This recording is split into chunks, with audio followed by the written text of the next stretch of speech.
السلام علیکم ورحمۃ اللہ وبرکاتہ۔ محترم حضرات، اس سے پہلے آپ حضرات کے سامنے نیک بیوی کی علامت بتائی تھی کہ نیک بیوی کی پہچان کیا ہے، نیک بیوی کی علامت کیا ہے۔ اس ویڈیو میں آپ حضرات کے سامنے بری عورت کی پہچان کے بارے میں بتانے جا رہے ہیں کہ بری عورت کی علامت کیا ہے۔ دیکھیے، بری عورت کی بہت ساری نشانیاں ہیں، لیکن چند نشانیاں آپ حضرات کے سامنے بیان کرتے ہیں۔ سب سے پہلے نشانی، زبان دراز کرنے والی عورت، چاہے وہ زبان شوہر کے سامنے چلاتی ہو، چاہے ماں کے سامنے چلانے والی ہو، چاہے والد کے سامنے چلانے والی ہو، یعنی زبان کو قینچی کی طرح چلاتی ہے۔ نمبر 2، بال کھول کر چلنے والی عورت، کیونکہ جب بال کھول کر باہر نکلے گی تو غیر محرم کی نگاہ اس کے بال پر پڑے گا، اس لیے عورتوں کو چاہیے کہ ننگے سر باہر نہ نکلے، بلکہ سر پر دوپٹہ لے کر نکلے تاکہ غیر محرم کی نگاہ اس کے بال پر نہ پڑے۔ نمبر 3، گھر سے باہر نکلنے والی عورت، جو اکثر گھر سے باہر نکلتی ہے، گناہ میں مبتلا ہونے کا اندیشہ زیادہ رہتا ہے، اس لیے عورتوں کو چاہیے کہ زیادہ اوقات گھروں میں گزارے، باہر نہ نکلے۔ نمبر 4، اپنے گھر کی غیبت کرنے والے، سسرال کی بات کو میکے میں بتاتی ہے۔ ایسی عورت بڑی خطرناک ہوتی ہے۔ ایسی عورت اگر ہو تو اس سے گھر برباد ہو جاتا ہے، اس سے گھر تباہ ہو جاتا ہے، لڑائی جھگڑے کا اندیشہ رہتا ہے، لڑائی جھگڑا پیدا ہو جاتا ہے۔ میں تو یہ کہتا ہوں کہ اگر کسی عورت کے اندر، میری ماں اور بہنوں میں سے کسی عورت کے اندر اگر یہ برائی کسی کے اندر ہو، اس کو آج ہی اس برائی کو چھوڑ دینا چاہیے، کیونکہ اس سے گھر تباہ ہو جاتا ہے، اس سے گھر برباد ہو جاتا ہے۔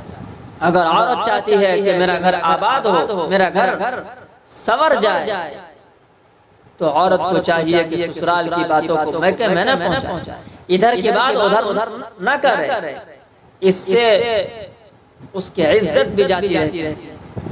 آج کل سسرال کی باتوں کو میکے میں پہنچانا بہت آسان، سسرال میں کوئی بات ہو فوراً عورت موبائل اٹھاتی ہے اور فوراً اپنے میکے میں فون کرنا شروع کر دیتی ہے، ساری باتوں کو ماں کے سامنے بیان کرنا شروع کر دیتی ہے۔ اس سے دونوں خاندانوں میں اتفاقیاں بڑھ جاتی ہیں، لڑائی جھگڑے پیدا ہو جاتے ہیں۔ یہ سب سے بڑا سبب جو ہے موبائل۔ والدین کو تو یہ چاہیے تھا کہ اپنے بچے کو سمجھاتے، اپنے اولاد کو سمجھاتے کہ بیٹی نہیں، اصل جو تمہارا گھر ہے وہ سسرال ہے، تمہیں سسرال میں ہی رہنا ہے۔ لیکن جب والدین اور بھائی اس کے سپورٹ میں آتے ہیں اور اس سے اس کا سینہ چوڑا ہو جاتا ہے، میں تو یہ کہتا ہوں کہ اگر گھر کو سنوارنا ہے، گھر کو آباد کرنا ہے، میں اپنی ماں اور بہنوں سے یہی کہوں گا کہ سسرال کی باتوں کو میکے میں پہنچانا چھوڑ دیں۔ اگر آپ یہ چاہتے ہیں گھر آباد ہو جائے، میرا گھر سنور جائے، تو آج یہ عہد کرے، عزم کرے کہ سسرال کی باتوں کو میکے میں نہیں پہنچائیں گے، اپنے شوہر کی کسی بات کو، اپنے ساس کی کسی بات کو اپنے ماں کے سامنے شیئر نہیں کریں گے، اپنی ماں کو نہیں بتائیں گے، اپنے باپ کو نہیں بتائیں گے، اپنے بھائی کو نہیں بتائیں گے، اگر اب یہ چاہتے ہیں گھر آباد ہو جائے۔ چوتھی بری عورت ہونے کی علامت میں سے چوتھی علامت کیا ہے؟ غیبت کرنے والی ہو، یعنی سسرال کی باتوں کو میکے میں بتانے والی ہو۔ پانچویں علامت، پانچویں نشانی، جھوٹ بولنے والی عورت، چاہے ماں، کبھی وہ ماں کے سامنے جھوٹ بولتی ہے، کبھی باپ کے سامنے جھوٹ بولتی ہے، کبھی شوہر کے سامنے جھوٹ بولنے والی۔ میرے بھائیو، جھوٹ بولنا کبیرہ گناہوں میں سے ایک گناہ ہے، اس لیے ہمیں جھوٹ بولنے سے بچنا چاہیے، کیونکہ جھوٹ جو ہے ایک گناہ ہے، اور گناہ جو ہے جہنم کی طرف لے جاتا ہے، اس لیے ہم تمام کو جھوٹ بولنے سے بچنا چاہیے۔ اور چھٹی نشانی کیا ہے؟ چھٹی نشانی بری عورت کی یہ ہے کہ وہ شوہر کی نافرمانی کرنے والی، نافرمانی کرنے والی عورت بھی بڑی خطرناک ہوتی ہے، اس سے بھی گھر تباہ ہو جاتا ہے، اس سے بھی گھر برباد ہو جاتا ہے۔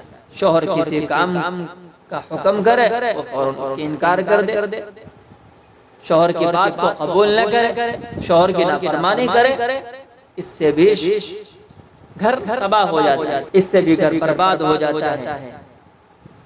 اگر شوہر شریعت کے مطابق، شریعت کے دائرے میں رہ کر کسی چیز کا حکم کرے تو اس حکم کو بیوی کے اوپر لازم اور ضروری ہے، واجب ہے اس کو ماننا۔ بیوی کو چاہیے کہ شوہر کی نافرمانی نہ کرے، اور شوہر کو بھی چاہیے کہ بیوی کو شریعت کے خلاف کوئی حکم نہ کرے۔ میرے بھائیو، اس سے پہلے یہ بتایا تھا، ایک حدیث میں آپ علیہ السلام نے فرمایا کہ اگر اللہ کے علاوہ کسی غیر کے سامنے سجدہ کرنا جائز ہوتا تو میں بیوی کو حکم دیتا کہ وہ خاوند کے سامنے سجدہ کرے۔ یہ شوہر کا مقام ہے، اللہ تعالیٰ نے شوہر کا مقام بنایا۔ عورتوں کو چاہیے کہ شوہر کی عزت کرے، شوہر کا احترام کرے، شوہر کی باتوں کو مانے، شوہر کی نافرمانی نہ کرے۔ اللہ تعالیٰ سے دعا کرے کہ اللہ تعالیٰ ہمیں عمل کی توفیق عطا فرمائے۔